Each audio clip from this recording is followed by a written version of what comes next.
وڑائی صاحب، جو کچھ ہو گیا اس کے بعد پی ڈی ایم کا سروائیول ممکن ہے، اور اگر ہوا تو وہ افادیت ہوگی کہ جس میں حکومت کے لیے خطرہ ہو؟ میرا خیال ہے جو ان کے ذہنوں میں تھا ایک دوسرے کے خلاف، وہ تو انہوں نے اظہار کر دیا، جو کہ بڑی نامناسب بات ہے۔ وہ ظاہر ہے اس سے اختلافات بھی بڑھے ہیں اور دلوں کو تکلیف بھی دونوں طرف ہوئی ہے۔ زرداری صاحب کے بارے میں یہ کہا گیا کہ یہ کوئی ڈیل کر رہے ہیں، اور نواز شریف کو کہا گیا کہ یہ قید سے ڈر رہے ہیں، تو یہ دونوں باتیں نامناسب تھی۔ اور ایک جگہ پہ جہاں پہ آپ اتحاد میں اکٹھے بیٹھے ہوں،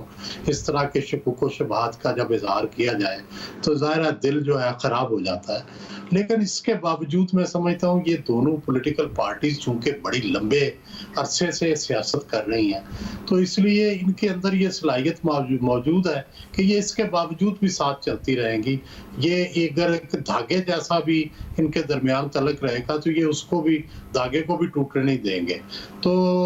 اس لیے مجھے یہ شک نہیں ہے کہ پی ڈی ایم ٹوٹ جائے گی، لیکن افادیت یس، جس طرح سے یہ ایک مضبوط اتحاد تھا اور حکومت کو ڈر تھا کہ کوئی ایسا لانگ مارچ کریں گے یا اجتماعی استعفے دے دیں گے۔ اجتماعی استعفوں والا معاملہ تو ٹل گیا، اور پیپلز پارٹی شاید اقتدار کے جو عمران خان کے آخری دن ہوں گے اس وقت تک استعفے نہیں دے گی، اور باقی رہ گئی لانگ مارچ والی بات۔ تو لانگ مارچ بھی مجھے نہیں لگتا کہ ایسا ہوگا جو حکومت کو اتارنے والا ہو، وہ صرف ایک جلسے کی شکل میں ہوگا، کیونکہ پیپلز پارٹی بڑی دفعہ یہ کہہ چکی ہے کہ وہ ایسے دھرنے کے حق میں نہیں ہے جس سے کہ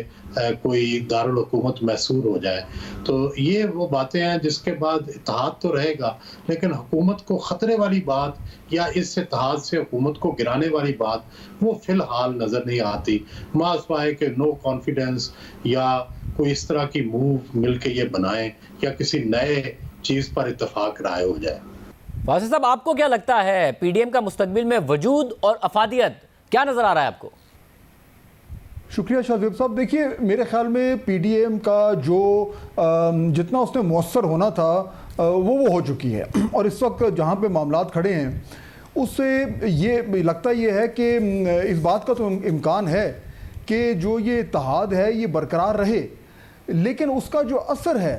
وہ ہمیں اب زیادہ نظر نہیں آئے گا، اور اس کی بنیادی وجہ یہ ہے کہ اب سے لے کر آگے جو بھی سیاست کا رخ ہوگا اس میں پی ڈی ایم کی جماعتوں کے درمیان، اور خصوصاً پاکستان پیپلز پارٹی اور پی ایم ایل این اور جے یو آئی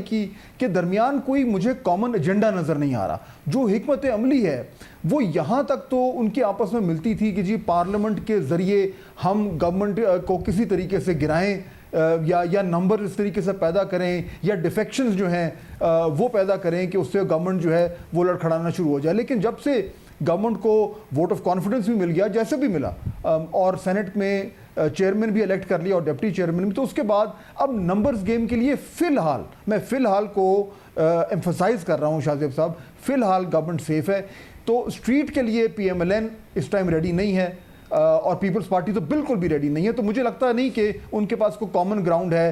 سامنے سے شاید ان کی میٹنگز جاری رہیں، لیکن باقاعدہ طور پر مجھے لگتا یہ ہے کہ پی ڈی ایم جو ہے اب بہت حد تک کمزور ہوتا نظر آ رہا ہے۔